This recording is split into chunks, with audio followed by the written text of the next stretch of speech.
Bismillahirrahmanirrahim.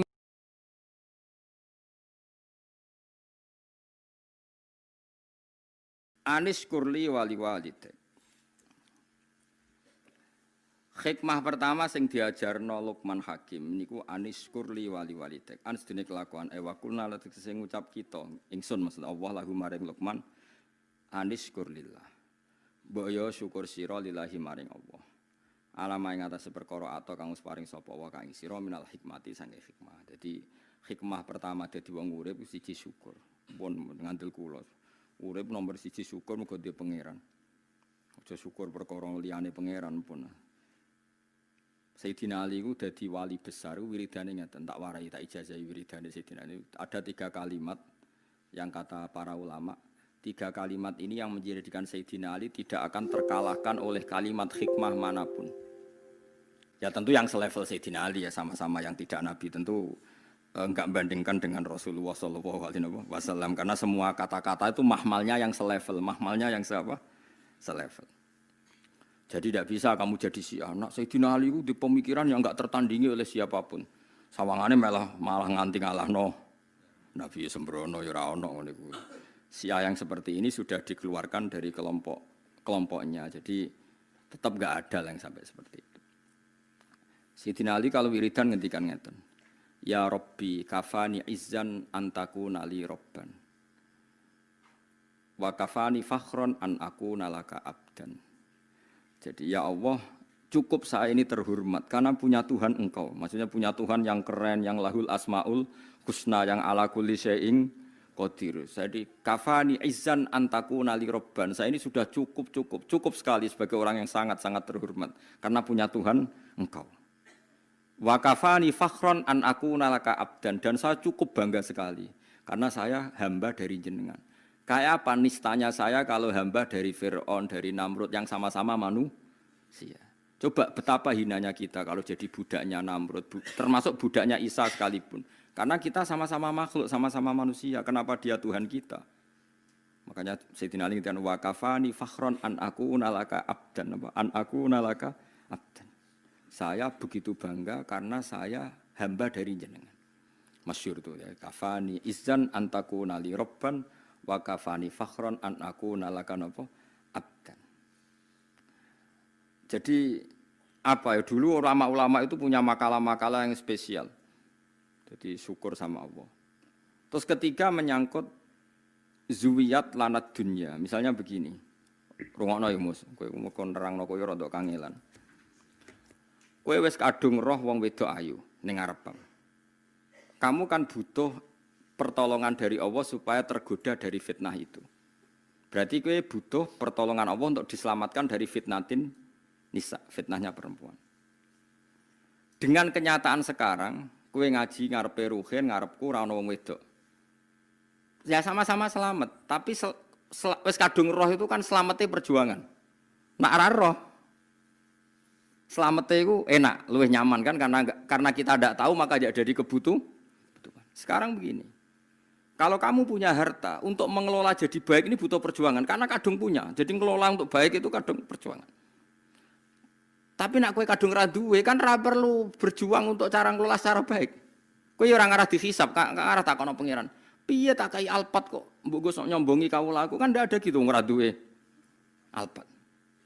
Piye tak kei sak miliar kok ora zakat? Kan kowe gak duwe dhuwit. Nah makanya ini kata Sufyan Ats-Tsauri. Cara syukur paling mudah adalah ketika zuwiyat angkal dunya, ketika harta dialihkan dari kamu, maknanya kamu tidak punya harta, tidak punya perempuan. Sebetulnya ini meringankan ujian Anda. Paham ya? Meringankan ujian Anda. Ya contoh gampang kayak Ruhin Mbak Mustafa, kan gak tahu tersiksa gak mangan steak, kan gak tahu roh nak ning donya kono warung jenenge steak. Nah koyo kula nganti saiki rong mangan steak, tapi sering tersiksa mergo nak ngantor kadang liwat. Kadang kepikiran piye rasane mangan. Nak Ruhin kan enggak, mergo ora tau roh. Enak dia enak Ruhin karena enggak harus berjuang melawan kepengin mangan steak ngono maksud. Nah kula yo berjuang, kadang kepengin waktune ra pas. Mau bar magrib mbek Lelukman kok wayahe ngaji lek wis ra usido. Nak Ruhin kan enggak perlu berjuang. Nah sebetulnya orang-orang fakir supaya syukur sama Allah caranya gitu. Ketika kamu Coba kalau kamu nggak presiden kan nggak perlu mempertahankan status jadi presiden. Coba kita nggak perlu repot-repot karena mempertahankan status jadi ketua DPR. Gak perlu manuver sana sini, wong kowe ra ketua. Kangelan di ketua DPR. Kangelan mereka, kamu mempertahankan fakir kan tinggal berjalan saja kan wes melaku, status itu sudah jalan. Nah, Sufyan Ats-Tsauri pernah ditanya, apa sebaiknya kita ngelola dunia? Terus kan dia diprotes, terus nak wong fakir carane syukur ku piye? Terus beliau cerita, semua yang sudah kamu miliki tentu akan dimintai tanggung jawab cara ngelolanya. Kalau kamu tidak punya kan nggak dimintai tanggung. Enak endi wong sing ditakoki pangeran mbek ora, enak sing mboten. Ya mulane enak fakir. Terus ketika ditanya yang kaya, lah kula pun kadung duwe, syukure piye? Enak endi wong tok nikmat mbek ora enak entuk, ya sanggep bae ngono. Dadi makanya terus gak padha-padha napa padha-padha syukur. La balillah fa'bud wa kum minasyakirin. Penting nek wis wani nyembah pangeran kudu wani syukur. Lah syukur ditandai gampang guyu, gampang rileks. Lho kula mboten sombong, kula dhewean niku kadang nggih merengut kukur-kukur perkara gatel. Niku langsung istighfar. Betapa malunya saya, aku ning kerajaane Allah merengut sawangane kok gak rido mek kersane pangeran. Niku tok mun kula istighfar. Sampai kula niku isin banget. Karena bagi saya merengut itu masalah besar, kaya ora rido mek kersane pangeran. Jadi kula nggih berkali-kali lah misalnya dapat informasi yang bikin saya agak susah, tapi anggere eling kok gak rido mek kersane pangeran. Jadi malu sekali. Impun. Nah, yang seperti ini tuh makomnya yang dikatakan Nabi inna min khiyari ummati qauman yadhakuna jahron min saati rahmatillah. Termasuk umatku pilihan niku nak sing guyu banter-banter. Mergo saking yakine jembare rahmate pangeran. Dadi wong makome macam-macam. Tapi ana terusane waya buku nasirran min khaufi adzabi. Tapi nak pas dhewean iku sering nangis. Nangis nak menawa bakat mlebu neraka ya kadang. Tapi nak nangis iku sirron apa? Nah, yang seperti ini tuh makomnya yang dikatakan Nabi inna min khiyari ummati qauman yadhakuna jahron min saati rahmatillah. Termasuk umatku pilihan niku nak sing guyu banter-banter. Mergo saking yakine jembare rahmate pangeran. Dadi wong makome macam-macam. Tapi ana terusane waya buku nasirran min khaufi adzabi. Tapi nak pas dhewean iku sering nangis. Nangis nak menawa bakat mlebu neraka ya kadang. Tapi nak nangis iku sirron apa? Tapi ya ana kiai sing model walian. Tapi niku mboten pati madhab ya. Jadi kalau baleni malih ya. Jadi Sayyidina Ali terus diikuti para ulama. Ke Sayyidina Ali teng tarekah-tarekah di murid jenenge Hasan Basri. Hasan Basri dia murid Habib Al-Ajmi terus nganti nggih Ma'ruf Al-Qurhi terus sampai kita sampai Abdul Hasan Asyadili di murid Abdul Abbas Al-Mursi. Abdul Abbas Al-Mursi di murid Ibnu Athaillah napa As-Sakandari terus sampai kita. Era modern ya wonten Said Abdul Al-Haddad niku sing aran Nasaihul Ibad terus kula niku apal ya. Yang terus terakhir misalnya kita menangi sing aran Anatut Thalibin Said Abi Bakar Sato. Yang mbake punya murid jenenge Kiai Mahfud Termas. Kiai Mahfud Termas di murid Mbah Fakih, Mbah Hasyim Asy'ari. Terus Mbah Hasyim dugi jenengan. Ya dugi Ansor barang lan gedeng Ansor iku sanate ya padha tok Mbah Hasyim napa Asy'ari sembrono iku dadi sing ngaji ya sanate tok Mbah Hasyim, sing organisasi ge sanate dugi napa. Lah ngakonine mbah, nak sanate padha, nak ngakonine duka. Penting kula terangno nggih. Dadi wong-wong sufi riyen ku gampang, masyhur itu Abdul Qasim Al-Junaidi nate ngengken muridé tuku daging. Misale Ruhin tak kei dhuwit 100.000, Ruhin tukokno daging sak kilo. Ruhin teko muni ngene, "Gus ora cukup, regane daging sak kilo iku 120.000." Jare Abdul Qasim Al-Junaidi, "Ya wis nak ngono Ruhin gawe murah." Wong 100.000 mboten cukup malah gawe murah. Lah ya ora sida tuku. Larang nak kowe kepengin tuku. Angger gak sida tuku rak dadi murah. Dadi wong sufi dhisik ku cara ngadhepi ku gampang. Yes, pokoke wong ulama dhisik ku cek enteng ngadepi donya ku cek gampang. Kaya Kanjeng Nabi misalnya. Iku ketok anak Nabi tenan. Nabi nate rawuh saking perjalanan, wangsul takok Sayyidah Aisyah. "Sah, bubur harisa sing mbok sediakno kanggo aku iku endi? Aku kepengin mangan." "Sayang ya Rasulullah, bubur itu sudah habis karena tak kasihkan orang." Jawab Nabi, "Enggak, yang kamu kasihkan orang itu malah yang masih." Jadi Nabi itu dulu kalau memahamkan orang supaya senang sedekah itu ngendikannya begini, saya masih hafal. "Wa hal laka mim malika illa ma tasaddaqta fa abqaita wa labista fa ablaita wa akalta fa afnaita."